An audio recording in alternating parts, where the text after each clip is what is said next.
This is Ellis Mieyette from Lumps, Saskatchewan with the Pats Cast with Chris and Kevin.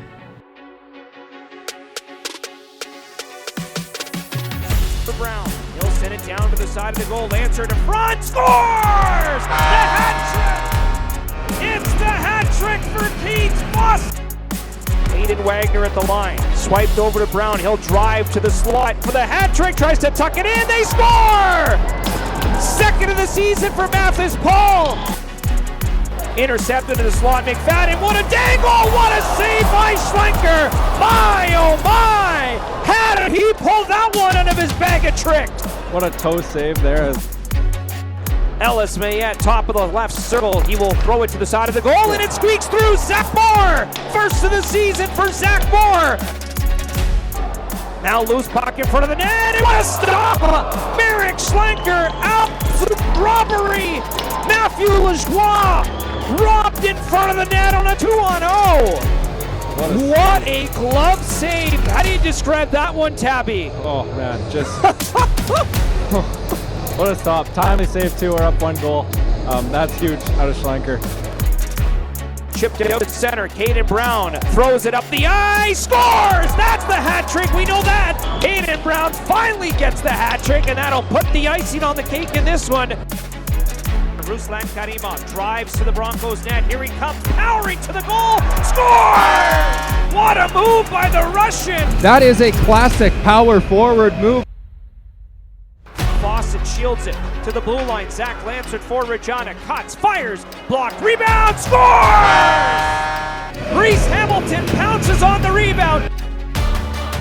Puck is jammed off the boards by Rolison. Into the right corner goes Ruslan Karimov. Centering pass, loose puck, scores! Ephraim McNutt, what a goal! Puck is turned over, but a diving play by Aiden Wagner, and a big check by Jonas Cohn. Puck is chipped out by Clausen, 2-on-1 shorthanded. Clausen right side, centering pass, scores! First is a Regina pad for Dace Durkat with a shorthanded goal. Welcome to Pats Cast, the unofficial Regina Pats podcast. It's episode 215. It's November 9th. How was your night, Kev? Well, it's not too bad of a weekend. A little chilly the last couple of days. Kind of a precursor to our upcoming winter. But hey, Pats had a pretty good weekend. I enjoyed a couple good games. Riders won for the Rider fans out there. I'm happy. Yeah, it was a good weekend on the ice. Like we said, they could have went 3-0. They could have went 0-3, but 2 out of 3 and a close game against Red Deer as usual. A 1-goal game. Just 2 out of 3 ain't bad. No, not at all. Yeah, 4 points out of these 3 games. The teams that you, like we said, that they're comparable with, that they can and should beat. So it's good to see, and some good looking hockey too. I mean, maybe the first half of the first period in Moose Jaw was a little ugly, but other than that, the Red Deer game kind of had its moments. Yeah. But, and then you get probably one of their best games of the season against Swift Current here, right? Obviously with a 7-1 win. Drubbing. Yeah, I haven't seen one of those in a while, right? So no, not like that. No. But yeah, no. Team seems to be rolling. Guys are scoring goals. Like it's humming along kind of nicely. And it's not the same player every single game. It seems to bounce around between Fawcett and Caden Brown and Lansford and Mays, and it just kind of goes from player to player. It's amazing. Yeah, like you said, those top 6 are kind of doing their top 6 things, right? That's what they're there to do. And I mean, in the bottom 6, they're chipping in. Like you see Durkach get a goal tonight. Stuff like that, right? So yeah, everybody's starting to chip in, even though they're short. They got Hanby still playing because of injuries. Moore came back, which is awesome. Yeah, he got a goal in Moose Jaw. He's not playing a ton from what I could tell. Yeah, he's kind of playing in that bottom 6 He's got to get back in. He hasn't played in a while. He's only played 6 games now. Yeah, he's got to not ease in, but he's got to get up to speed, right? Yeah, exactly. So. But yeah, like it's and pretty amazing. He still got Bridgman out here for a little bit, and Brad mentioned that Swift Current was shorthanded today. They were short a couple guys, but I mean the Pats are still down a few guys. Eglin's been out a while right now, so Exactly. every team's dealing with it. It's just the other guys got to step up. So, well, it's I don't know if I don't we didn't really talk about this before, but there wasn't really much for news again this week, was there? Kind Not of really. No. It's been quiet on the trade front so far. obviously, yeah. But now that Bridgman's out for multiple weeks by the sounds of things. Oh, is it okay? I haven't. Multiple weeks is from what I understand. Okay. Um, Upwards of 8 weeks I've heard. Oh, geez. I don't know the exact Yeah, yeah, extent, but I've heard it's upwards of 8 weeks. So maybe they'll go out and try to find themselves another defenseman because they're going to be going on their American trip pretty soon. So they're going to yeah. have to figure something out. And if they're down a forward with Eglin still being out and Bear being out, they've got Hanby playing. So they're going to have to bring in some bodies. And I'm sure Pugh and Schultz will get in there a few times. No, I'm I think guessing they're they're going going on to the the road trip. States. So yeah, Yeah, so they just need to worry about the defensive end of things. yeah, yeah. No, that's okay. That'll be something to figure out.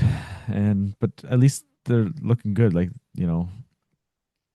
with the give up 4, 3, and 1. So that's 8 goals in 3 games. It's not terrible. That's not terrible at all compared to the last few years. Exactly right. And they're scoring goals, right? So they're up over four goals a game, which we haven't seen in a long time, Quite a few much years. at all. So Yeah, it's amazing that this team that everybody was writing off the first part of the season because they couldn't win is now averaging 4 goals a game. Like it's mind blowing. It's enjoyable. So hopefully they can keep it up. yeah, definitely. I mean, you look at they're 6th in the league in scoring and goals for. So Yeah, exactly.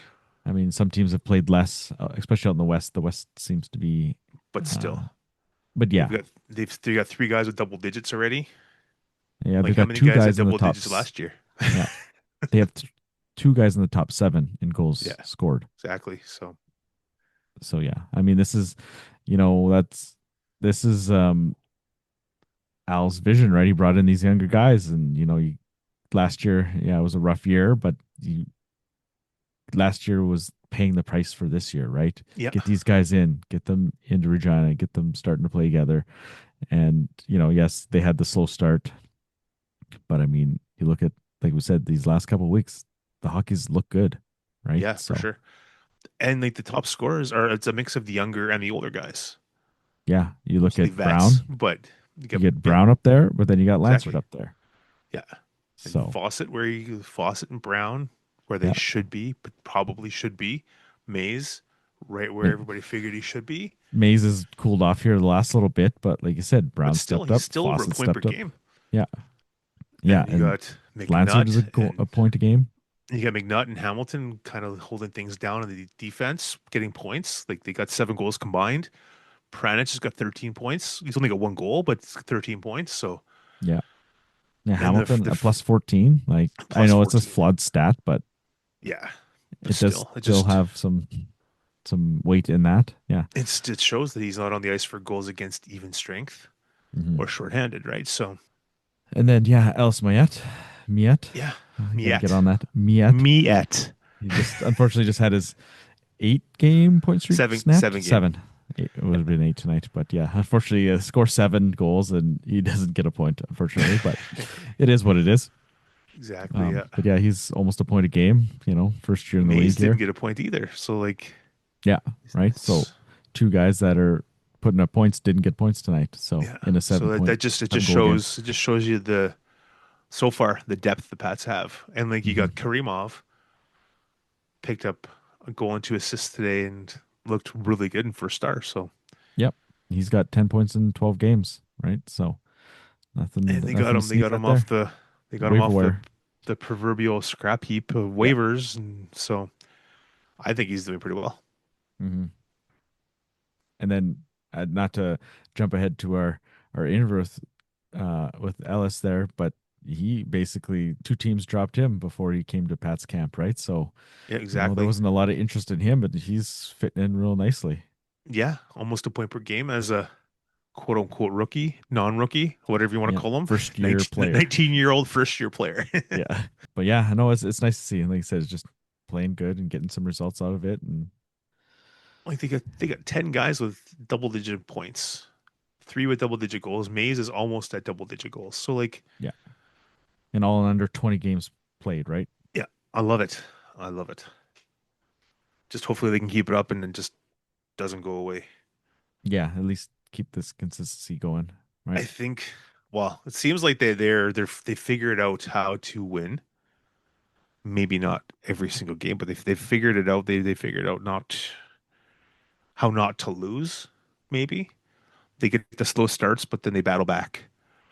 But sometimes, unfortunately, the slow starts hurt Or them in the costing battle them. back. Yeah, I know it's still the slow starts, right? Yeah, Yeah, they just gotta get that figured out. The first period is still killing them. Like what they're minus what in goals in the first period? Like it's their worst period, obviously, in goals for and against. they're minus two. They've allowed Minus two. 27 and they've Okay, scored 25. right. It's Second period, come back. second period is 24-22, and then they've outscored the opposition 27-22 in the third.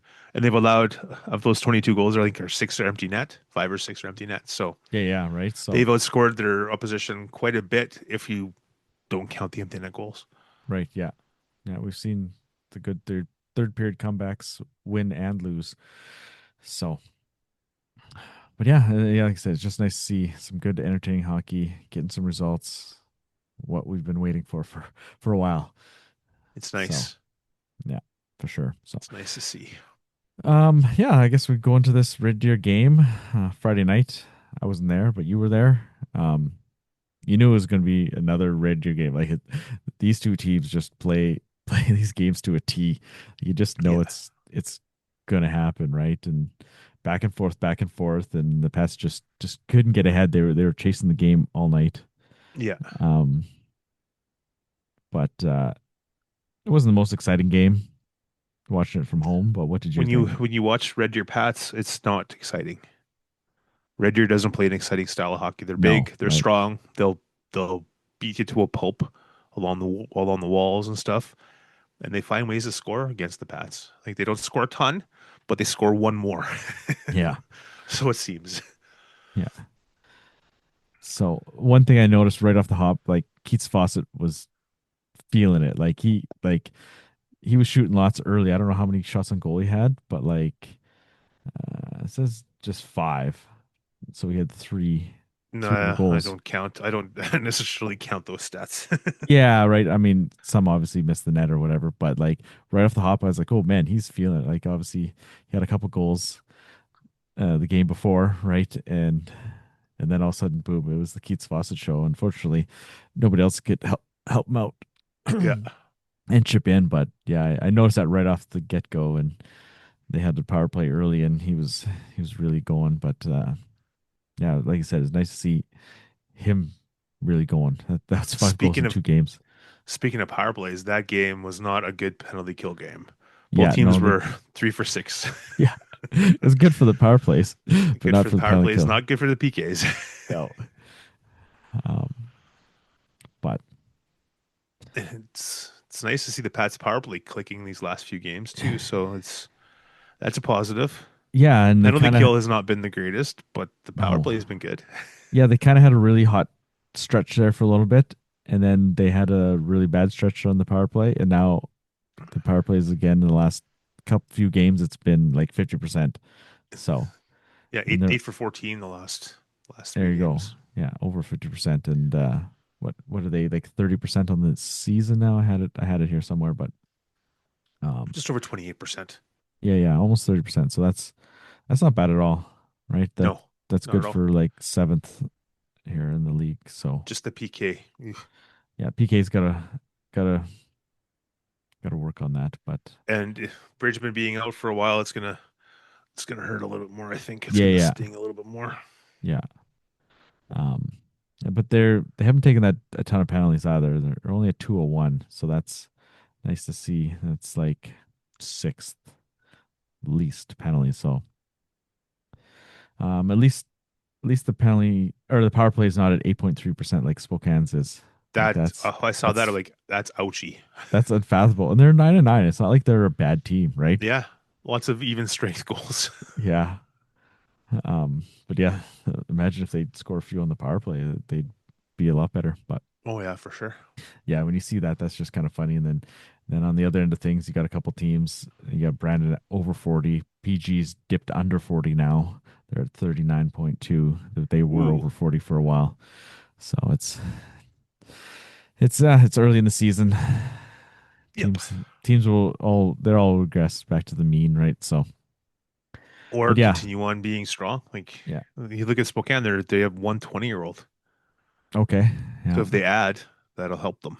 hmm Well, Aremba's are only 20-year-olds, so okay, yeah. Like I there's a said few before, teams. there's teams without 20s. Kelowna just picked up another 20 today, Yeah. so that's two for them, and now Lethbridge is down to 20. So I mean, I don't see them going out and really jumping in on a 20. Like this is the weirdest year. Usually there's extra 20s. This Yeah, year there's not enough 20s not enough. because they're Well, all playing they all went to college or school. whatever. Yeah, Yeah. right.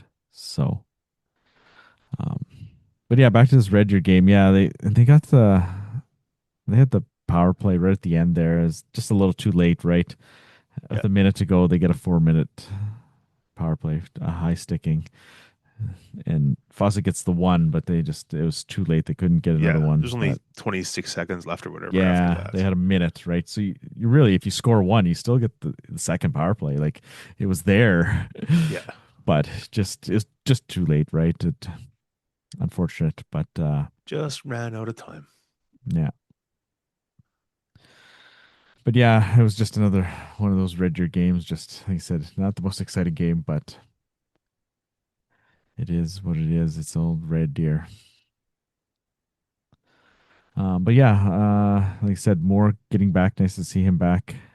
Um, and then yeah, I don't know. That's about all I had from Red Deer. I didn't have much. Hutchison made his Pats debut, Oh right, yeah, good, yeah, good and call there. he made 22 saves on 26 shots. I'm sure would want maybe one of those goals back, but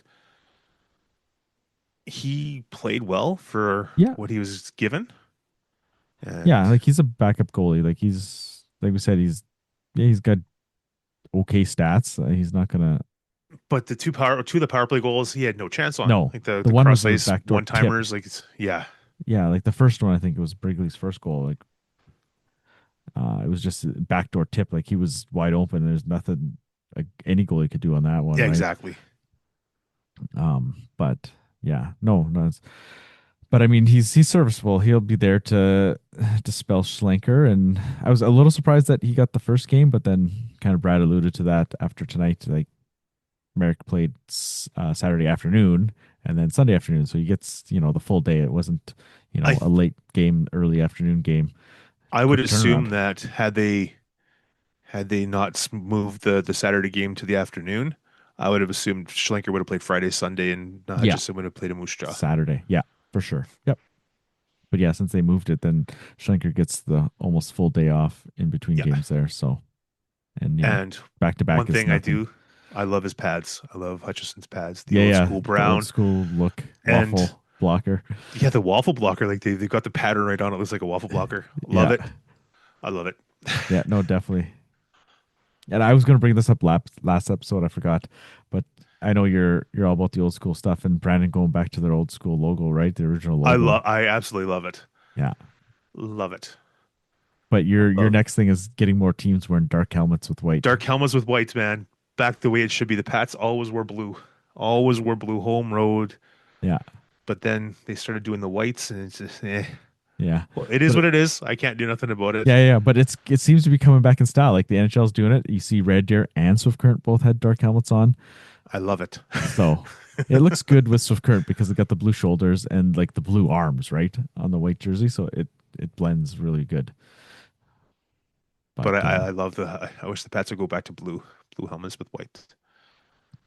That's just me. yeah. Well, for the Red jerseys, they should wear red helmets, Yeah. right? Right. There you go. So But they did wear red, right? Back in, Eberly era when they had the blue jerseys with the red shoulder and everything. They went with yeah, the red helmets. So and it looked good, right? no, it didn't. You didn't like it? No, Oh, I okay. did not. I'm a traditionalist. I like the blue helmets. Okay, fair enough. Back in, I think it was like 1989, 90, 1991, around there, they Yeah. tried the white helmets and they were like an off-white compared to Oh, the jerseys, yeah, and yeah. they just did not look well. Match. Yeah, yeah. And then they went back to blue. Like, I think it lasted like 1 or 2 seasons, and they went back to blue. All right. I'm a traditionalist. I like the blue Yeah. helmets. That's just me. And I miss the shoulder caps too, but that's a story for another day. Yeah. All right. We'll get into that another time. Yeah, for sure.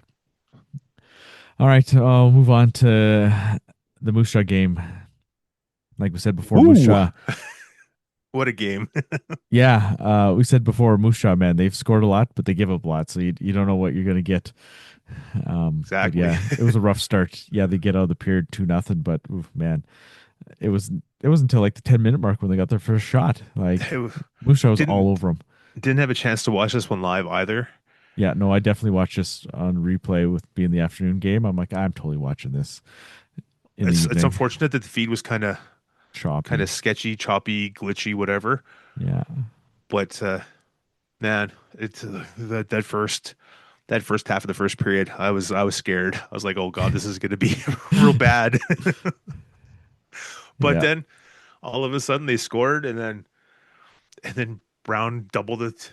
Like what, 3 minutes later? It's like, Yeah, yeah, wow, he what's gets going two on? goals in in 3 minutes there. Yeah. Yeah, it was Yeah. like just out of nowhere they just come back. Yeah, The no, that was shots were like 7 or 8-0. Then it yeah. ended up 14-8 after the first. It's like they came back. They slow starts. Didn't hurt them this time. Yeah, and it seemed like they were going all their goals were in tight, like going to the net, picking up rebounds.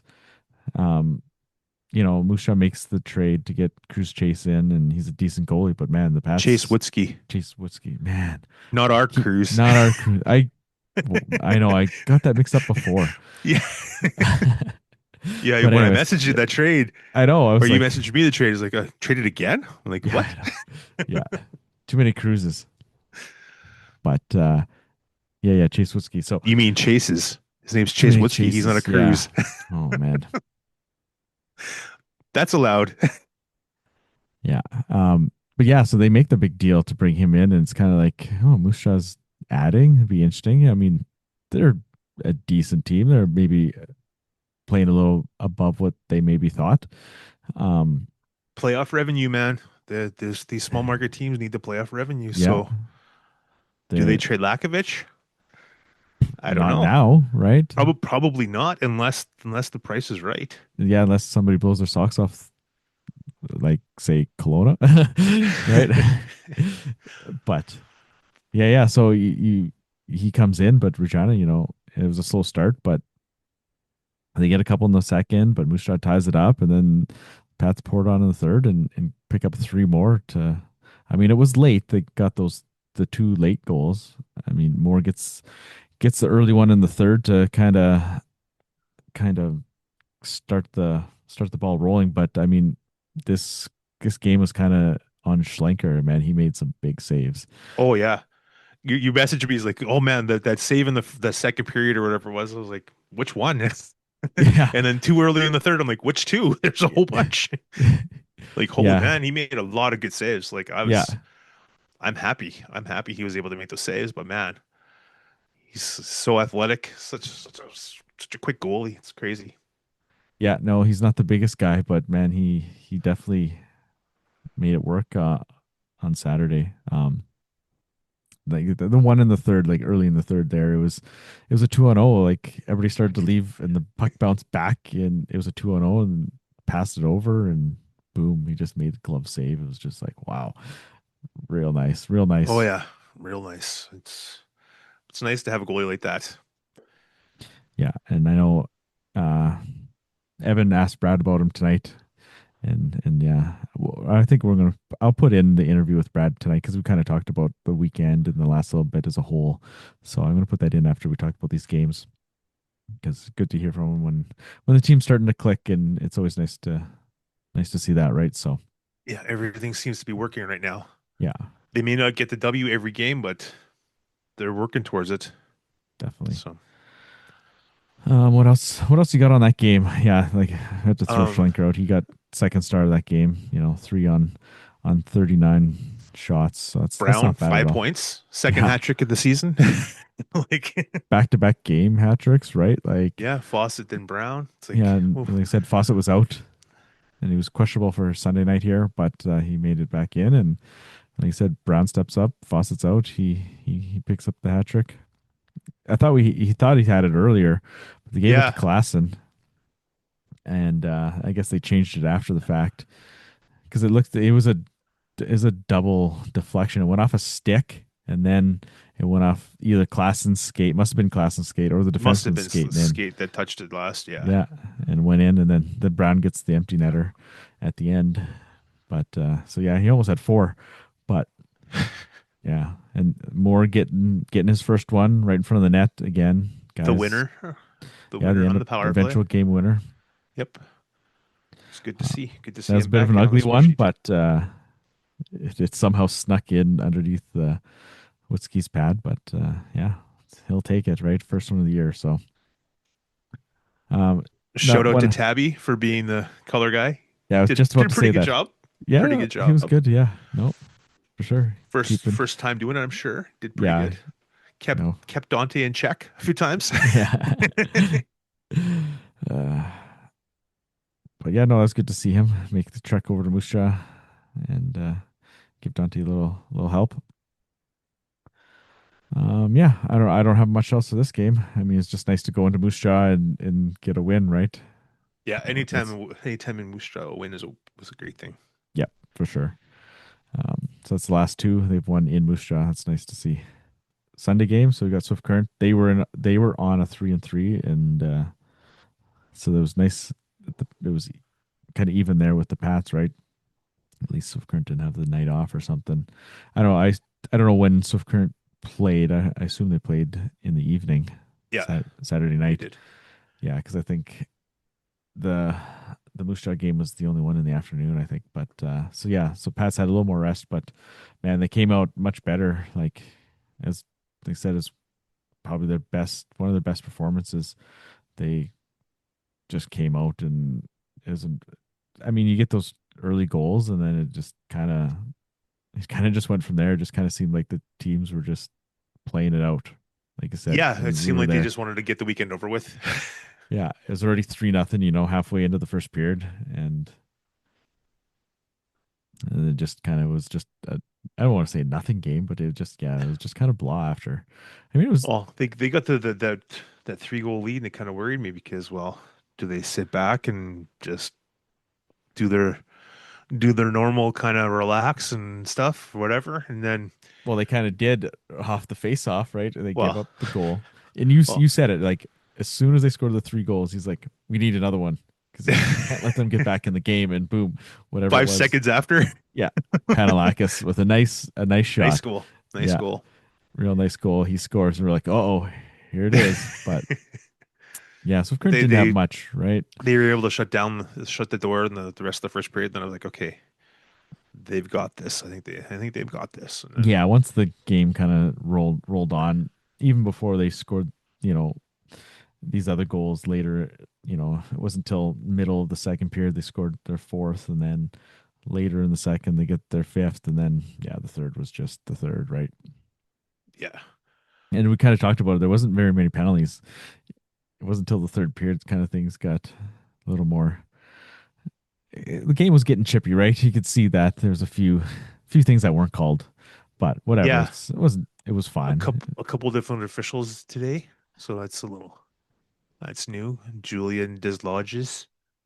I don't know how to pronounce it. It's probably butchered really bad. I'm guessing it's a French name. Yeah, And then Nolan Powell, these are two new referees for us. So yeah.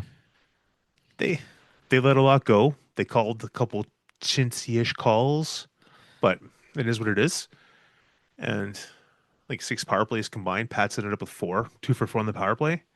I'm not Mhm. going to complain. It was interesting to see the differences between officials. How some call it tight, some call it a little Yeah, more loose, for sure. Right, and as things have never changed. So it's been like that forever. yeah, like that one with Mays and Dingman. Like So they kind of get into it, right? Dingman cross checks Mays like in the head, and then they get up and Mays slashes him, right? And then Mays gets the extra for slashing, and like, okay, well, if you're gonna take the slash, or you're not gonna take the cross check to the head, like Yeah, the slash exactly. was in the leg, right? Like it's the Yeah. shin pad, like it's not gonna hurt a guy, but that just some of that stuff just I don't know, just doesn't make any sense, right? Like, It's irritating. yeah, like you see all these hits from Not even behind. just for the Pats. It's just No, this no, how it goes with everybody. yeah, right. All It's always the teams. retaliation that gets called, right? But when the Why guy that is is but when one guy is 6'5" and the other guy is 6, 5'8" basically. ish, and there's probably like 50 pounds difference. Yeah, for The sure. little guy gets the extra. It's like, I'm I a mean, big guy. if I Digman didn't do anything untoward and they just went at the boards and he didn't give him that cross check, fine. I'm fine with Yeah, the slash, right? But yeah, I don't know, right? But yeah, well, whatever. It's reffing. It'll never be perfect. It can't be perfect, right? definitely. There's always going to be some stuff. But I've when watched it's this a game. I've watched the Western Hockey League a long time. I know that the refereeing will exactly never be perfect. no, and if you're good, There have been some really good refs, and there but have been then some they really move not good on, right? refs. It's a developmental league for them as well, right? The good ones move Yes. on, right? Or they stick around for 15, 20 years and then they suck even worse as they get going. Yeah, Sorry. but yeah, it was just nice to see a little bit more of a casual game. Pats didn't have to, especially with the 3-3, they weren't in a tight game where they had to really press or do whatever. And Schlenker again, Swift had some decent chances, but he was there. Like he stood tall. Like one goal Yeah. against, and what they have, they had 22 shots. They 22 didn't get shots. That many was it. Yeah, shots. not a Like ton, no, but they had some good no. scoring chances. Yeah, for sure. Like, it was still a decent game to watch. Wasn't the most exciting game, but No, it was pretty exciting, man. They scored 7. well, yeah, that way. Yeah, I mean, Anytime a team that has not scored a lot of goals the last couple of years scores 7, yeah, no, that's exciting. 6 last night, 7 tonight, Exactly. 13 goals in 2 games. 16 goals over the weekend. Yeah, I know. That's pretty good, pretty I really gotta, exciting. I really gotta pick and choose what I'm putting into the intro, the highlights here. So, because like There's lots. I know I'm putting in that cone hit from today, like a couple of those slinker saves, got to get in there. Like, yeah, I can't get everybody Gonna have in to there. start throwing some of them in the outro. Yeah, oh, I've done that before. I always like putting the overtime winner. I always like doing that in the outro. Oh yeah, yeah. But yeah, It was nice to see Dace finally pick up his goal this yeah, year. that was nice, shorthanded too. Like those guys are out there. He's out there taking those Working important hard, faceoffs, working working hard. hard, checking, Kill, being the checker guy. yeah, and then killing those penalties. Like that's unsung work, right? Like Yeah, just exactly. Doing blocking his job, and shots. Yeah, he finally got rewarded. So yeah. Who happy for passed it him. over to him? Is Klassen? Yeah, him and Yeah, Klassen. Clausen. Kind Dirk of Hatch 1-1. he got 2 points today. Yeah, So that's nice. awesome. He got a goal and assist. Yeah. Yeah. So yeah, it was like I said, nice, a good game to be at. Nice to be at the rink in a Yeah. game like that. And Karimov got a second of the season. That yeah. Speaking of him, that goal, man, that was a nice goal. Like Pretty goal. he Very just took it pretty to the goal. outside and power moved to the net. And I thought he slipped at 5-hole, but he went right No. around the Yeah, pad. dragged it around and Yeah, just got enough that made to it tip it by. that made it even better. Like Oh yeah. Beautiful goal. yeah, because it's not every day you can go all the way around like that. That's No, not goalies at this are level. yeah, no, goalies are agile and they can go post to post, right? Yeah. So yeah, that was a real nice goal. Yeah, McNutt getting on one, Hamilton, those guys chipping in, like I said before, like just nice to see everybody's getting a piece of the action. Yeah, it's unbelievable. Like from going from last year to this year, not knowing what to expect from these guys, hoping that the guys would take a step. Yeah, that's what we talked about in the Not sure preseason. who was going to take steps, and Yeah. pretty much everybody stepped up, and I'm liking it. Hmm. I don't know if they can continue on the whole Can season. they sustain this the whole way? If they can, that'd be great. But hopefully they don't come back crashing to earth. That would be devastating. But man, it's fun watching them now. They're in every game, even though they might sleepwalk for the first 15, 20 minutes Yeah, sometimes, or yeah. maybe even 40. Yeah. But they battle back. They find ways to battle back, and Hmm. that's what I enjoy. I enjoy Yeah. that they don't give up. They're not They quitting haven't yet. folded like last year. How many times did they fold like cheap tents? Yeah. Too many times to count. This year it's been night and day compared to last year, and I love Hmm. it. Yeah, but the only thing I'm not worried about, but you do have that US trip coming up, and that's always tough, right? Of So course, it's a hopefully, tough one. It's a tough one. Every team that goes that no, way. no, for sure, right? You got Medicine Hat and Moose Jaw coming in this coming weekend.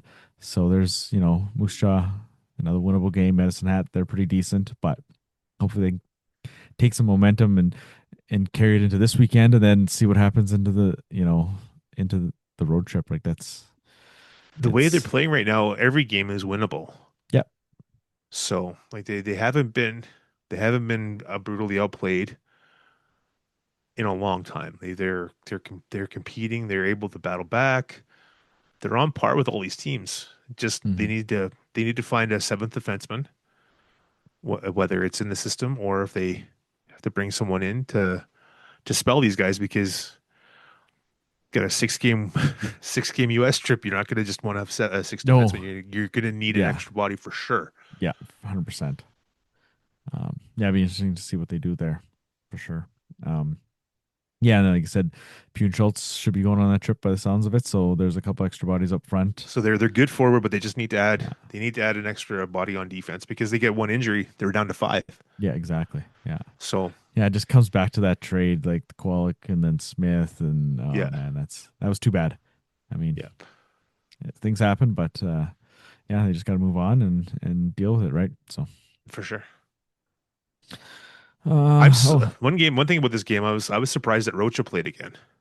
yeah, Played 3-3. all 3 games. Yeah, yeah, Like he wasn't bad, but I was surprised they kept him in. They kept him in for 5 goals. Like yeah. I figured after it got like I thought it was kind of 4-1, a I figured weird time to pull him like that. yeah, the reviewed goal.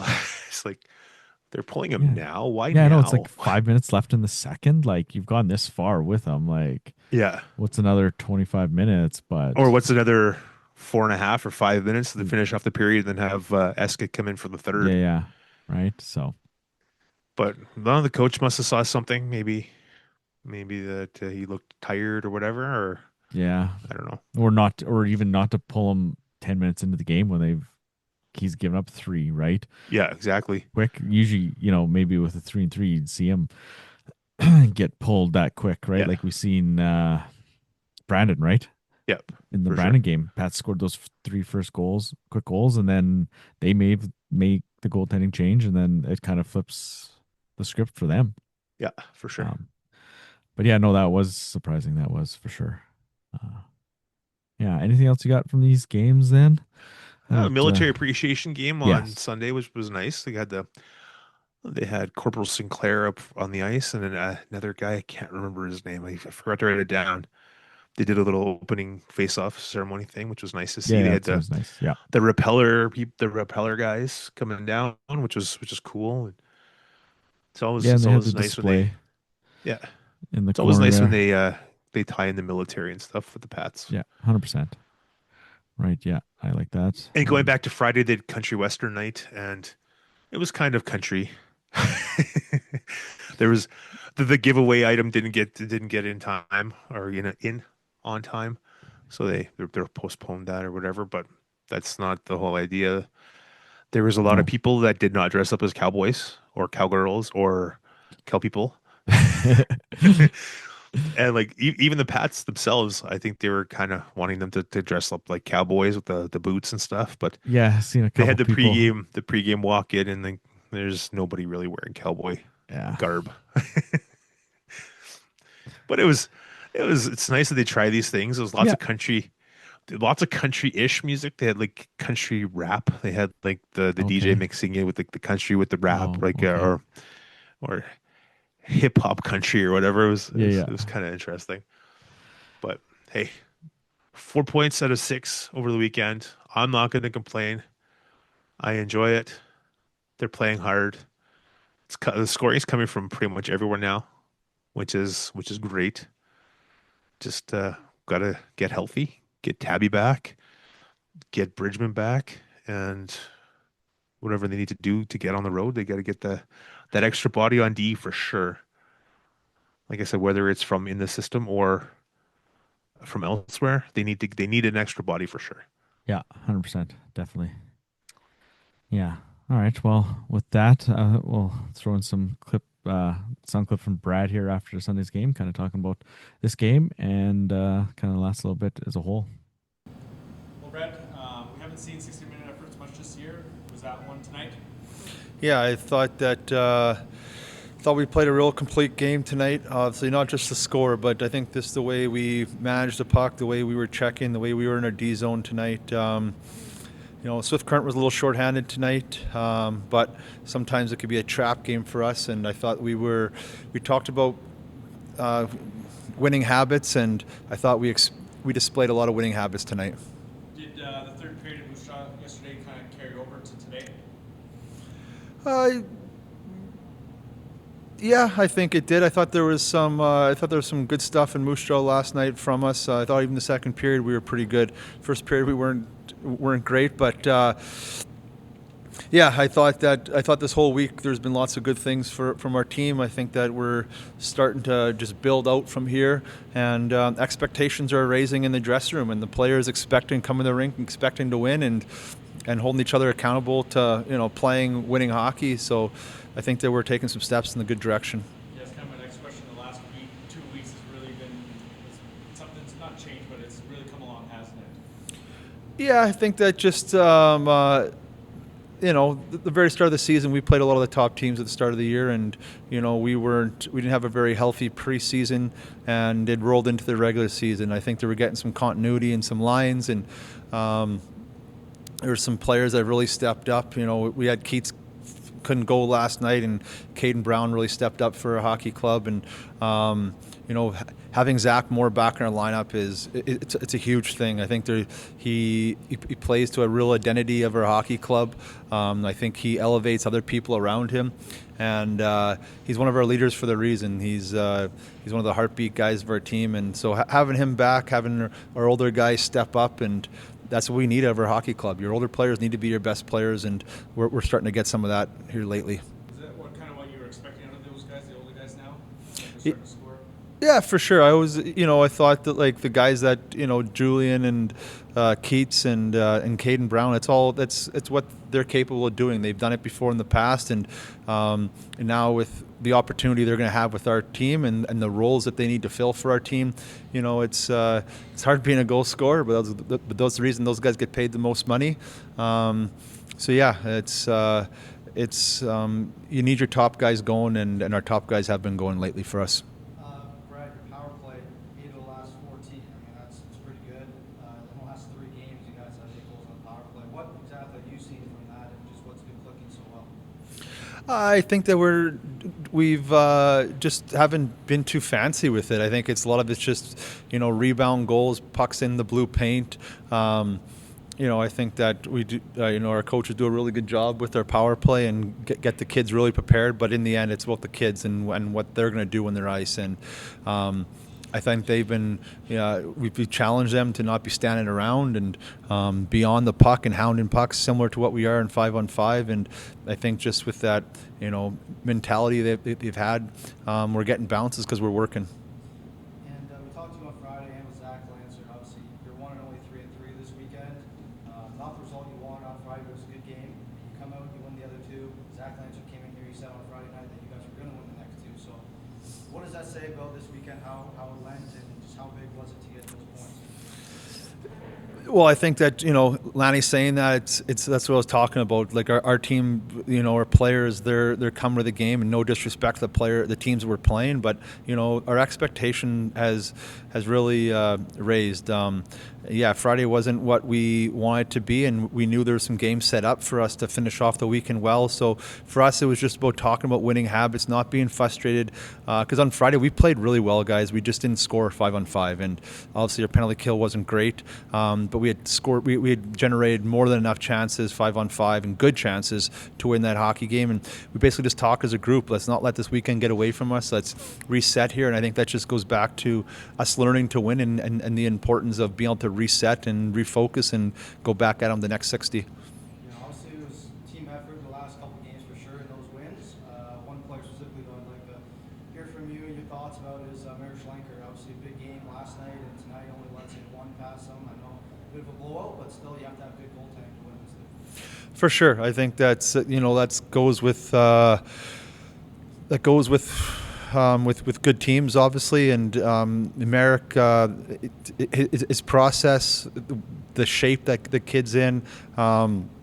He does everything right. He acts like a pro right now, so he's able to play back-to-back games like this, and obviously both afternoon games, so it gives him a full day off. But he's done lots of real good things for a group. I know the players like playing in front of him, and he's given us a chance to win, and that's all he needs to do. Nice to see. It's always nice to talk to the coach after some wins, not always the losses the last few years, right? It's just the demeanor is totally different. Yeah. I don't think Brad gets too he happy with the wins, but you can tell he's not sad or frustrated. He's got a different demeanor, which is nice to see. Yeah. He doesn't get too high, too low. But that's as a coach, you got to be that, right? You got to be that calming influence. Yeah, exactly. Not let the team get too high when they're starting to roll here, and not and be able to pull them out of things that when they're not doing too well. But yeah, it's always easier to ask questions when the team's winning. Like when they keep losing, it's like, what do you ask them? Especially the last couple of years where it was like 8-2 games. Like, what kind of questions are you gonna ask? Like, well, there's a few times we didn't even bother going down because it's like, we're not gonna use stuff like that in our show, so I'm not gonna even bother, right? So. And like when the games are like that all the time, it's like the same answers. Yeah. We got to chip pucks. We got to do this. We got to do this. Yeah. We clearly didn't. So it's just like. Yeah. Anyways, so one other thing I want to bring up before we get to this interview, the World Under 17s, obviously Schultz and Pugh were off to that. I didn't really hear much about Pugh get a chance, but obviously they picked him, and he did pretty well there. So they were the only two 15s. I don't know if it was in the whole tournament. I don't know if any of the other teams had 15s, but they were only two Canadian 15s. Schultz had 9 points. Pugh had 8 in the tournament. Yeah. So Schultz, they did pretty good. Pugh with the OT winner against the U.S. in the semifinals, put it to the final. So not bad at all. And then the final was on yesterday on TV. I didn't even realize it was on TV. I had no idea either. And I don't know if any of the other games were on TV or not, but I finished watching the Oregon Ducks football game, and then I literally just started the Moose Jaw game, and then my neighbor was like, hey, messaged me. He's like, hey, the under 17s are on TV. I was like, oh, they are? All right. So then I flip on the game, and then I watched that game, and so Team Canada White gets a penalty shot, and so it could be anybody, right? So then they pick Schultz, and he's captaining this team of 16-year-olds, and he's the 15, and man, what a nice goal on that penalty shot. Real nice. White really had trouble not generating offense, but the Team Canada Red goalie was quite good. And then Schultz, that was a nice goal on him. But I just want to talk about that. We didn't really discuss that much, and it was a good opportunity for them, and they showed well, right? Being the underagers. For sure. Like Hockey Canada's in their futures. Yeah, that's for it's sure. In their current and in their futures. Mm-hmm. So I don't know. I think that's about all I got for this kind of week. Anything else you got? No, I think we covered pretty much everything.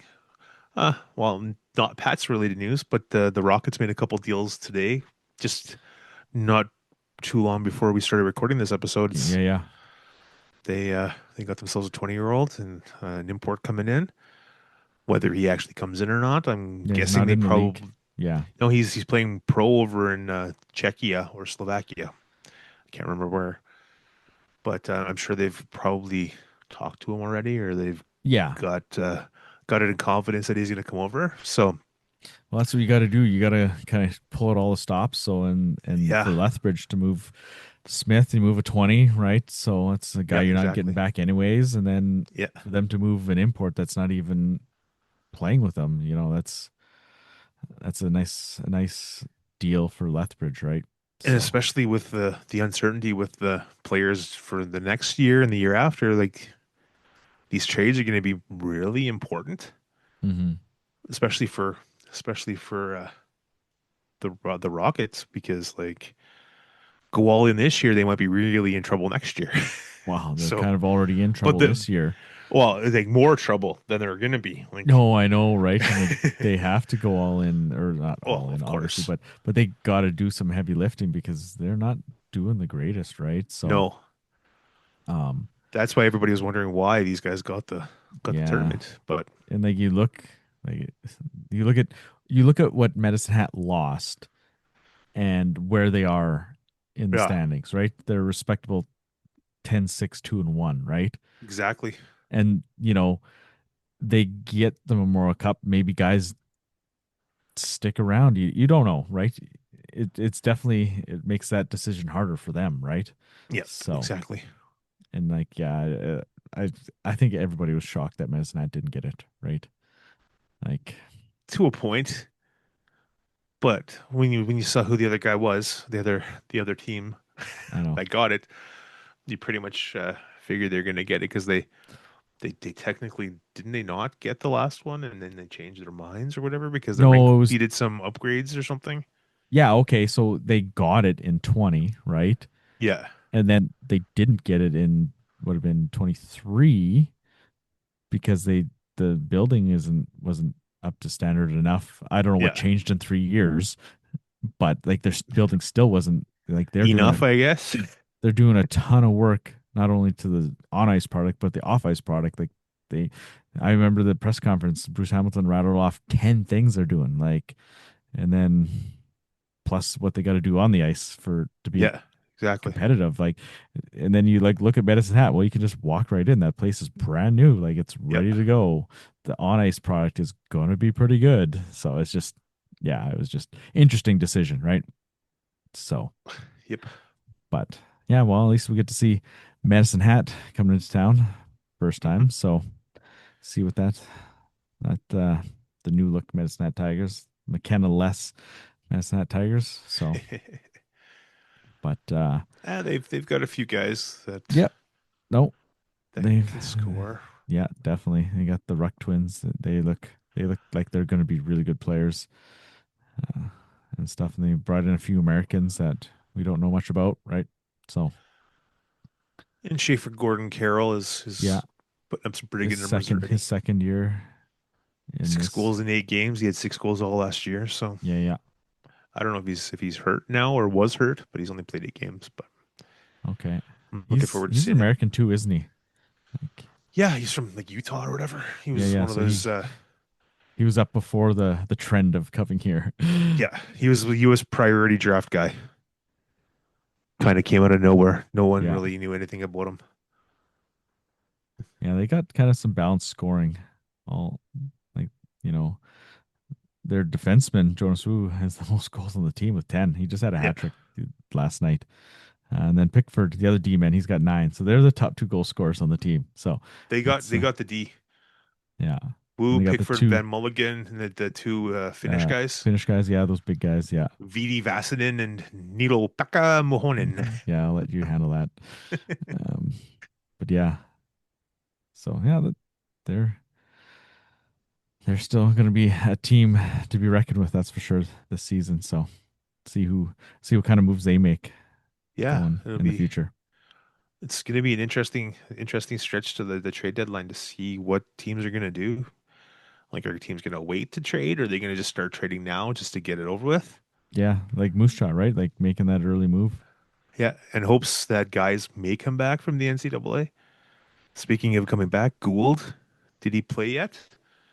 Oh I'm yeah, not I forgot sure, about that. but Yeah, so he got traded to Everett in the summer, and then that got negated or rescinded since he didn't show he went to school.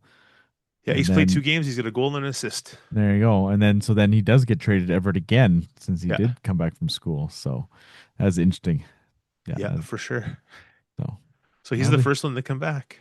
yeah, to the CHL. We've heard a couple Yeah. guys actually come back from NCAA and go to CIS to U Sports. So a couple guys that Yeah. were older. So But yeah, he's the first one. And everybody was saying, "Oh, guys are going to come back by Christmas." I mean, like, I don't know. Well- You can't bank on that, right? You just no, gotta. you can't. But so, you never know though. yeah, no. Some guys might change their mind. So Because All if you right. look, if you go go into details and check out all the player stats, like are some of those guys happy playing like third, fourth line minutes, getting 1 or 2 points in like 7, 8 games kind of thing? yeah, We'll see. We'll see how things go. But yeah, it's interesting. it's a very interesting situation. Yeah. I think it's going to be a couple, 2, 3 years before they figure out what's what with all the teams. And it's going to be player dependent. Like some options are better for certain players. Like Yeah, it's for not sure. going to change. Like guys still might want to go there anyways. And some players might like the billet life instead of Yeah, the dormitory life. pro style life, not going to school. Well, Yeah. I mean, Going to school, but living at a home, not Yeah. maybe not home, but at a home. Yeah. And Yeah. the potential news with the USHL and the CHL yeah, getting a bond, that seems to be the talk now. So yeah. There's a big powwow with CHL leaders and the USHL, All the and leaders, USA so it's Hockey like- and NHL. So it's going to be interesting to see what happens there. it's definitely going to be an interesting next little bit, because if the USHL joins the CHL umbrella, That'd be holy wild. smokes, it'll be like Yeah. a super league. Yeah, that'd be interesting. Anyways, we should move on. We've rambled quite a bit. I mean, it was a good week. To No, it talk. was a good weekend, man. Like No, I I know. gotta keep talking. Yeah, but we do have a long interview, 25-minute interview with Ellis Mieyette here. So Great interview. Sat down, and it felt like I've known him for his whole life, which was kind of neat. And it was the first time I ever met him. First time I've actually seen him like face to face like that. yeah, So, yeah. Like I don't think I've interviewed him this year. So it's kind of funny though. Before we started recording, he was waiting after I was talking to Brad, and then they were kind of giving each other jabs. Because Brad's from Balgony, he's from Lumsden, and they were talking about something not being in Regina or whatever. It was kind of funny. Yeah, senior hockey jabs. Yeah. It was great. All right, we're pleased to welcome on Ellis Mieyette of your Regina Pats. Welcome, Ellis. Thank you. Thanks for having me. Is it Mieyette or Miette? Miette. Miette? Yeah. Mieyette. Everyone confuses it, so Yeah. it's all good. Now we know it's Miette. Yeah. Mieyette. So Ellis, you were born and raised in Regina? Lumsden. Yeah. Born in Regina, raised in Lumsden. Yeah. Okay. Figured so. Yeah. So you've lived in Lumsden your whole life then? Yeah, we moved from Deer Valley in 2014 into Lumsden, so Yeah, in and nice. around the area. Yeah. But yeah, Staying outside of the big city, Yeah. the country life. yeah, the small town life. small town more Yeah, yeah. than country, but yeah, it's still in the city quite a bit. Yeah, close enough. You Yeah. got all the amenities, right? So, Yeah, yeah, Sure. Growing up, any siblings? yeah. I got an older brother. He's 20 now, turning 21 in December. He Reed Miette goes to school in University of Saskatchewan. Nice. Is he a sport guy too? He was until probably 15, and then he started focusing on school. But yeah, he's got a better build than me. He's built for the sports, but he's got a better brain too, so he's a bit smarter than me. Makes sense. Yeah.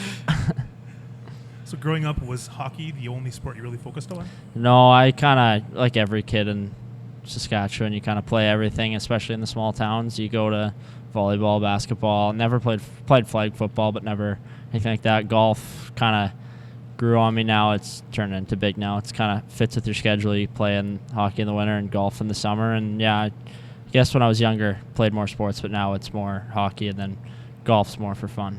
My parents. At what point did you think hockey was going to be the sport for you?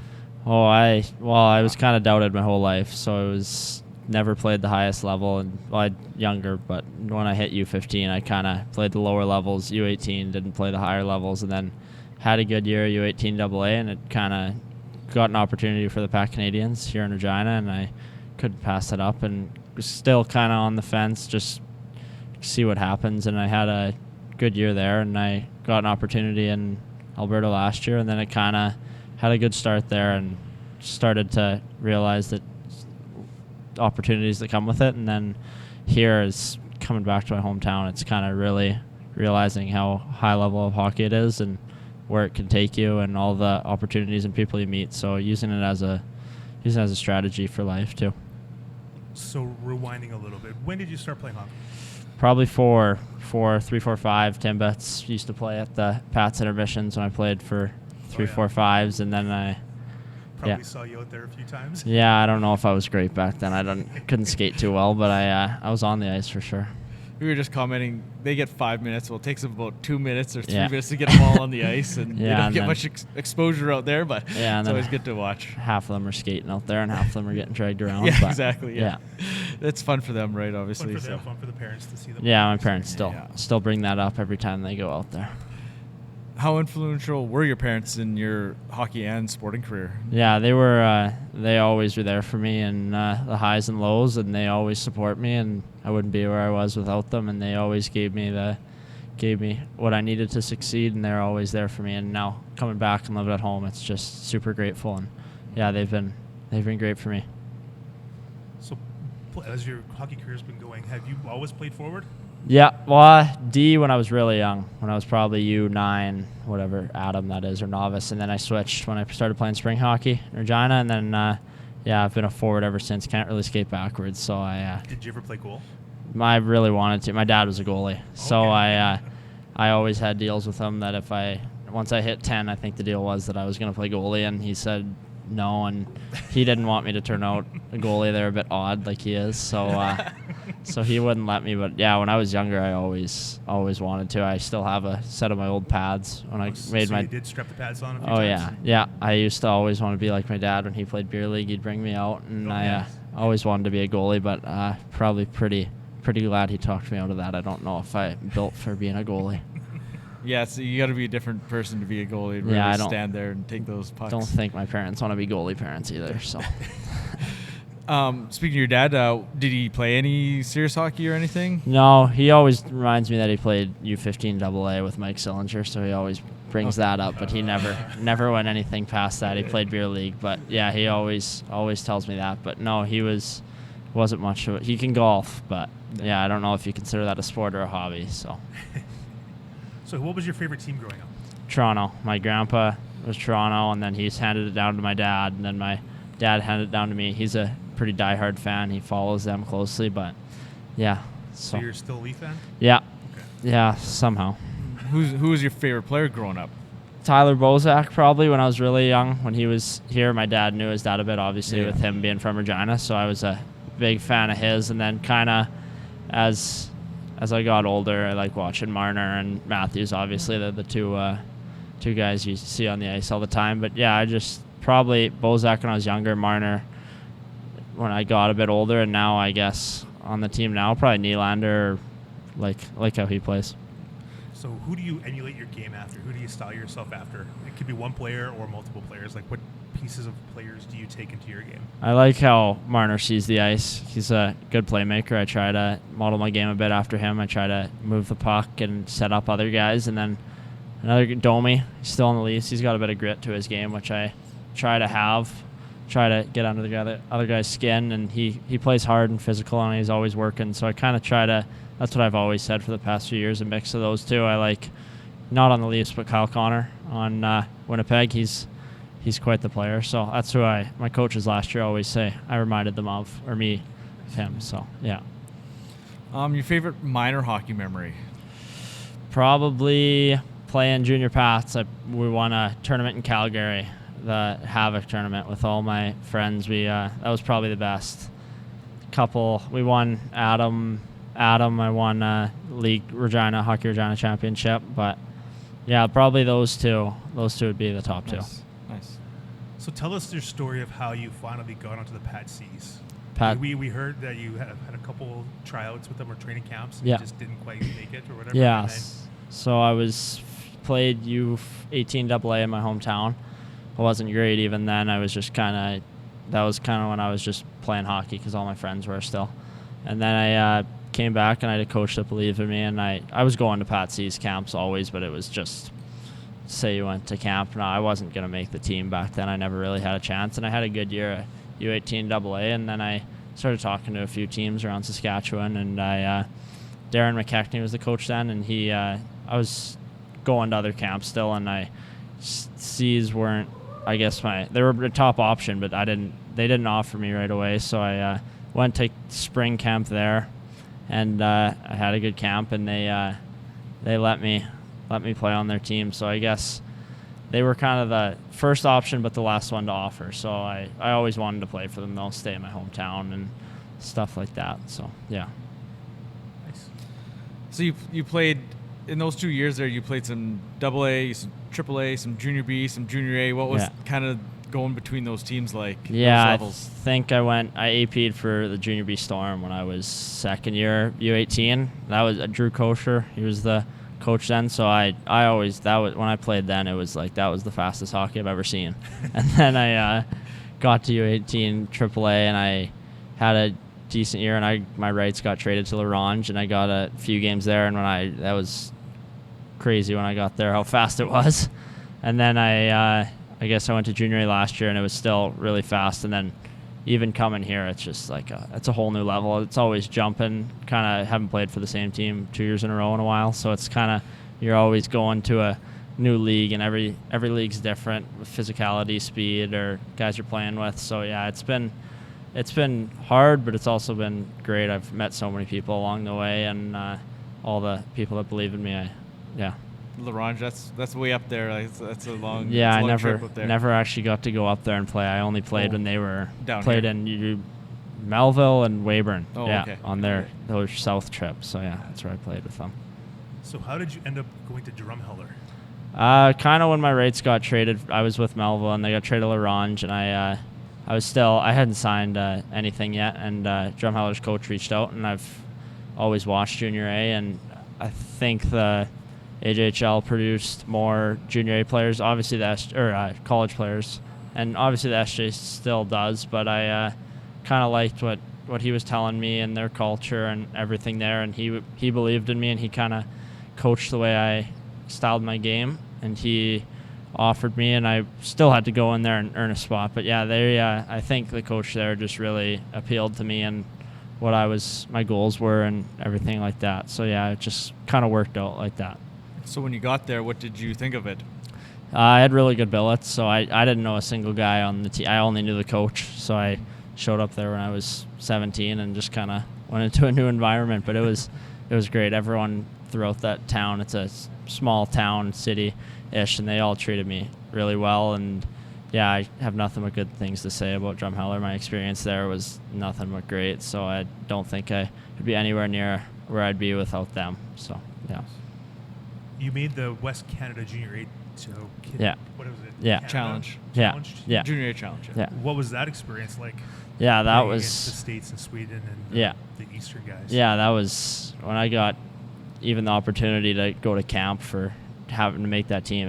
You're shaking, you're so nervous, and I got a chance to make it and suit up for Canada for the first time, and it was still, even you try to take every game and try to remember it, and it was probably a once in a lifetime experience. It was pretty unreal. I was grateful to have that. Just try to learn everything from that. Like, they're so professional and all the things you have to do and all the players that there are to choose from. So I was really grateful to be able to play on that team. And then you guys walked away with a bronze medal too. So yeah, not a great tournament, but we got I guess we got hardware 3 out of 4 teams. But yeah. Bronze medal still. It's better than that's nothing, how right? I tell people rather than 3 out of 4 teams. Bronze medal sounds better. So Exactly. yeah. At least you won your last game, right? Yeah. No, that game was really fun. So yeah. So obviously going to Drumheller, you're keeping your school options open. And what was your kind of first thought when you heard that the NCAA was changing their rule?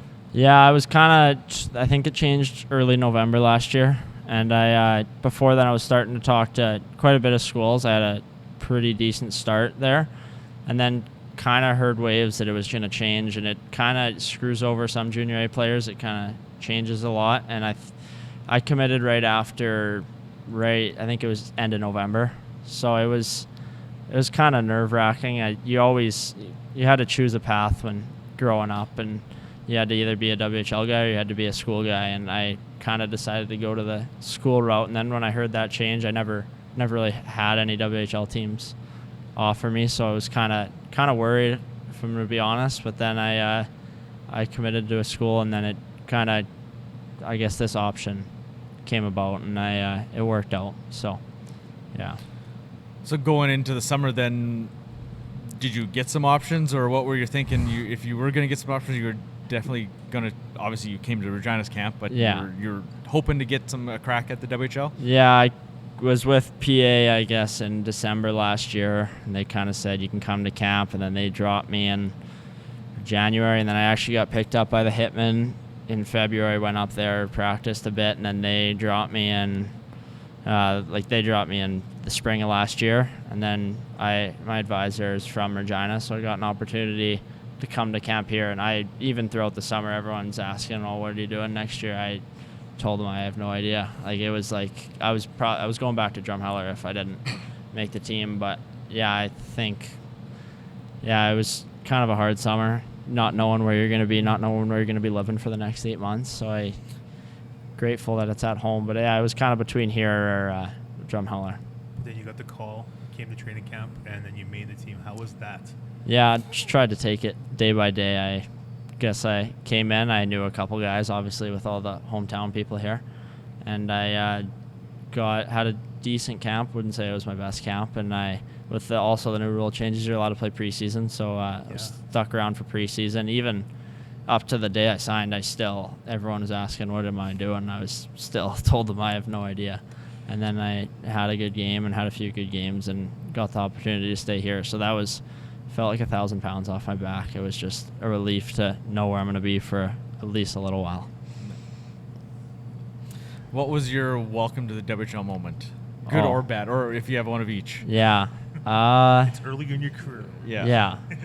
I guess regular season, I think we played Medhat, our second game in Medhat, in front of us. Pretty much a sold-out rink. Their banner raising stuff, and that was a rough first period. It was just got dominated, and it was just a shock to see how fast everything is, and all the crowd, and they were up 2 or 3-0 after the first period, and everyone was just probably got outshot 17-3. So that was gonna remember that game for a while. I've never played in front of that many people before, and it was just. Yeah, I was just in shock for the whole first period. Wait till you go to the States. Yeah, that's what I've heard. So even tonight's crowd was good. So yeah, it was. Yeah, it was fun to play.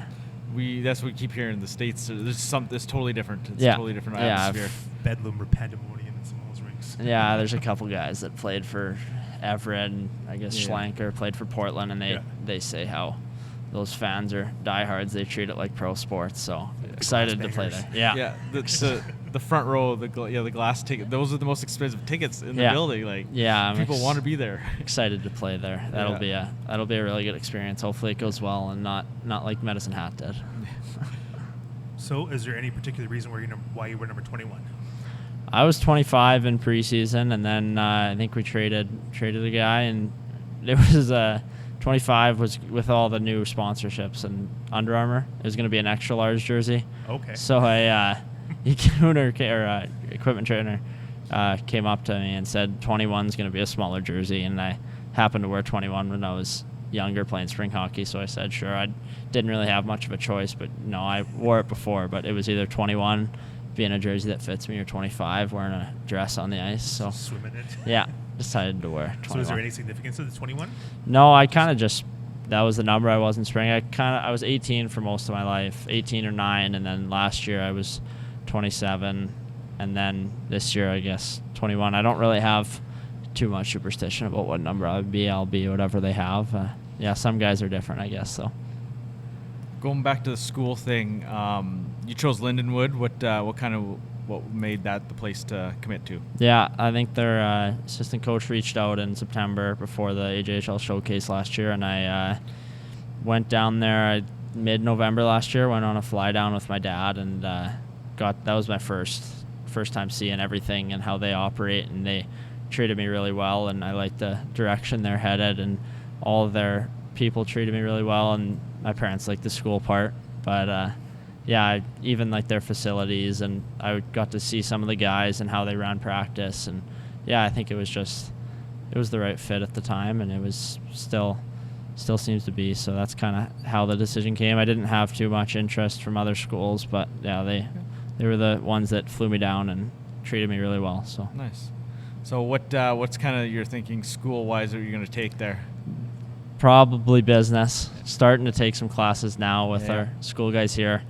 Probably business. I've heard that you can't really do too much. I don't know if I would do a harder major anyways, but trying to balance hockey and whatnot. But yeah, I think probably business. My brother's in biology, but once again, he's a little bit smarter than me, so I don't know if I could do that. Yeah. Can't go wrong with business. Yeah. So what's something you could see yourself doing once the hockey's done? Yeah, my dad owns a company here in Regina. He owns a pool company.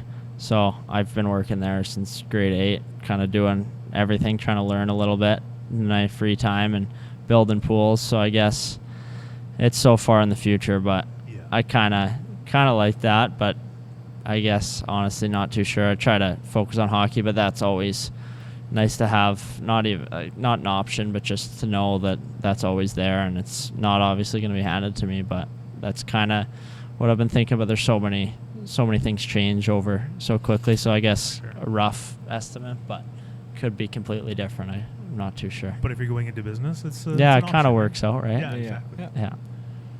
So are you staying at home, or are you billeting? You're not billeting? No, I stay at home. Even when I went to school here in Regina and played on the Pac Canadian, so it's similar to that. Yeah. So it's 25 minutes to the rink. That's not bad at all.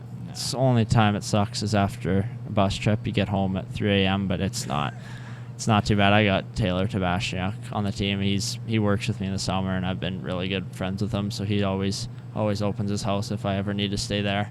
But no, it's not too bad. I've gotten used to driving. I've been driving in since I've got my license, so it's nice. Living at home, you can't beat it. So Exactly. I don't mind ripping out to Lumsden, play there. The ice is always so good. I live in the north end, so it's only playing like in Lumsden. 15, I'm like, 20 minutes. Yeah, exactly. It's nice. So. No, it's not a bad drive. All highway. So. It probably won't be fun when it's minus 40 out. No, when it starts when the snowstorms start to hit, but gotta enjoy it while we don't have any. Exactly. So, try to look at the positives. Summer and off ice, you said you kind of getting into some golf. What else are you kind of doing these days? I got a training a guy with my trainer in Lumsden. I've been with him for 3 years, so I'll do that in the mornings. Usually when I don't work out, I golf or I'm at work, and then kind of later in the summer I start to skate quite a bit more. I went to Europe this summer with one of my buddies. I like to travel. We got some family in Kelowna, so go there. Just try to take as much rest, I guess, as I can, but like to travel and but also spend time with all my friends, my brother, when they're all home from school and whatnot. So I guess training's number one. I guess it's like a job, so I'll do that, but try to enjoy everything else. Get out to the lake. Try to find a balance there, right? Yeah. So what's your current TV show? Oh, I don't even really. Your go-to TV shows. I watched that new, what's it, the NHL one on Amazon Prime. I think it's on. The behind the scenes? Yeah, I've been watching that a little bit. I'm not much of a TV guy, though. I'll watch movies with my parents, but don't spend too much. I'll watch sports in the evenings, but I've never really even gotten into a TV show in my life. What about your favorite movie? Favorite movie? Or your go-to movie that you can watch over and over again? I like We're the Millers. It's good. It's a good movie. I like Anyone But You. Me and Tabashniak went and saw that in theaters. But yeah, I don't know if I rewatch movies, but whatever's new and whatever's on Netflix, I guess I'll click on and see. Yeah. What about music? What's your musical interest? Country. I guess all my friends like country with Craven and all that. So I like country. I like a bit of rap too, but mostly country, I would say. What kind of car are you driving? I got a Ford Bronco. My parents got me when I was 16, so I'm pretty lucky to have that. Is it white? Is it white? It's black. Black. You won't get that joke. O.J. Simpson joke? Oh, yeah. There we go. Yeah. Cat or dog person? Dog, for sure. We've got, our dog passed away in May, and then we got, actually, a funny story, we got ours my parents, I always begged my parents for a dog ever since, and they made a deal if I made the Pats. We got a dog, so as soon as Dale told me I was signing, I went straight home and told my parents that I better be getting that dog in the next week, and I think we picked it up 2 days later, so she's still a little puppy, so she's not great, but once she's older, she will be. She'll be great. It's a puppy. It's perfect. Yeah. What kind of dog? Chocolate Lab. Oh, nice. Yeah. What's her name? Whiskey. Whiskey. Yeah. Nice. Yeah. Very nice. Yeah. Any superstition with your tape job? No, I change it up all the time. If I'm not scoring, I'll change it up from black tape to white tape. Kind of, yeah. If I'm playing well, it'll be the same thing. But if I'm in a slump, I'll throw on a different color or a different length or whatnot. Tape the toe. But yeah, I'm not too superstitious about that. It's kind of goes by feel, and I guess if I'm not playing well, I'll switch it up. Any other superstitions at all? Not really. I kind of have. Yeah, I got routines? the same game day routine. I got everything. It's from the start of the day to the end. It's not. I don't have to do exactly everything, but I try to follow the same thing to stay in the same routine, and even just throughout my day, it's kind of similar days every day here. So I don't know if I'd say there's one superstition like getting dressed a certain way, but it's following the same routine. Yeah. Yeah. Good. What's your favorite bus activity? Pardon? Favorite bus activity? Bus activity. Probably, other than sleeping, probably watching other hockey games or hanging out with the guys. We haven't had too long. I guess Edmonton, but that was a late trip. But we haven't had I've never even been on a bus ride that's gonna be like the U.S. trip. So yeah, it'll be 15 hours. So I guess I'll have to find one then. But maybe bring my computer and watch movies, see if I can find a new TV show that I like. But no, we haven't had too much. Usually I try to sleep or just scroll on Instagram, which probably isn't great, but doom scroll. Yeah. Okay. What are your favorite jerseys? The blue and white, or the red and white alternates, or a combination of which ones? I like the red ones. I've only got to wear them once, and I guess I scored in them, so that's probably why I like them the most. But no, I like the cancer jerseys that we wore on. That was versus Brandon. I've wore them with the Pack Canadians too, similar-ish ones. So those ones are always special to wear for everyone. But for our regular jerseys, I probably like the red ones. I wore a similar one, or the blue and whites with the Pack Canadians, so I've already worn those. But the red ones are probably my favorite so far. Nice. Yeah. I don't think they're wearing them as much this year as last year. They wore them a lot last year. Did they? Yeah. And then they brought in the whites last year too. Yeah, so we haven't got to wear those white ones yet, but they're here though. I'm not so? sure. Yeah. I hope so. We don't yeah, know, right? I'm So not sure. I guess I'll see when I show up with to the the new rink. supplier, right? Yeah, with Under Armour and stuff. A lot of teams didn't even have their regular jerseys ready for the season. Yeah, I think and stuff. when we played PA in our home opener, they shipped their jerseys here because they weren't going to be on time. So, Interesting, but yeah. Wrap it up here. What does it mean for you to be a Regina Pat? Yeah, I think I've said this probably 1,000 times, but there's no place I'd rather be playing. There's no better situation I could be in. So it's even watching them growing up, staying at home, having all the people from here supporting you, having family. I think I got family and friends at every single game so far. It's just best situation I could be in. So I'm just super grateful, and it's an honor to wear the Pats jersey. Great. Well, thank you very much for your time tonight. Yeah, thanks for having me on. Thanks for being here. Yeah, like I said, that's a great interview. So we should wrap it up here. Any closing thoughts? 2 games this upcoming week, Friday, Saturday at home. Be at the rink, watch some good hockey. Yeah, hopefully. We'll be gone for 2 weeks right after this. So Moose Jaw, you need to get a win there. Medicine Hat, that's gonna be a tough one. So if we can get 2 points out of this weekend, I'll be happy with that. And hopefully, I just want to see some good hockey for a couple games again 100%. Before they go on their 6-game U.S. trip.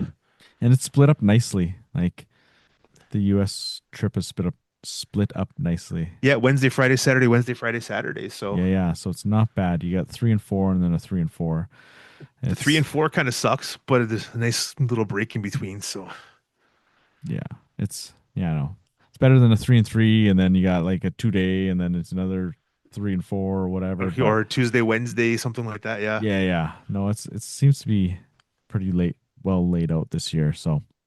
And it's earlier in the season. It's not in February like a couple years ago. Yeah. It's back to the usual time, exhibition, right? So yeah, the perfect time. Yeah, 100%. So, but yeah, some late nights. There's some 9s and a 9:30 start. So that's and there's like one really early game, and then there's an early I think it's game. like 5 o'clock, but I don't know if that's 5 o'clock our time or it's 5 o'clock their time. I can't remember. Where's the schedule here? I got it.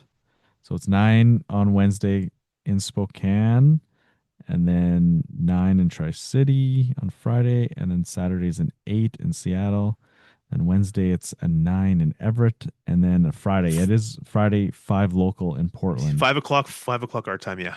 Yeah. So I knew it was a 5 o'clock game. That's a 3 o'clock game in Portland. So I wonder, they're at the Veterans Memorial Coliseum. I wonder if that's going to be like their afternoon, like. Isn't that Thanksgiving Friday? Isn't that Black Friday? That is Black Friday. That's probably why it's Friday afternoon. Yeah, 5 o'clock our time. But I wonder if they're going to do like the curtains open and the windows open game. I wonder if Portland's going to be wearing like their 75th different jersey of the season. Seems like they're wearing a different jersey every game. Well, they got those golds for the 50th anniversary. If you haven't seen them, they're pretty gold. They look like the Vegas Golden Knights. They got the gold helmets, and some jerseys have gold trim on the numbers. Some are gold jerseys. It's. Well, I think it's all. They went all out. I like it. Yeah. Why not, eh? Yeah. Well, and then they went all out at the rink too. They had a whole bunch of renos done. They play like 11 games on the road to begin the season, something like that. So. Yeah. But anyways, yeah. So electronic rink boards, which is cool. Yeah. So there's a couple rinks now with those. Yeah.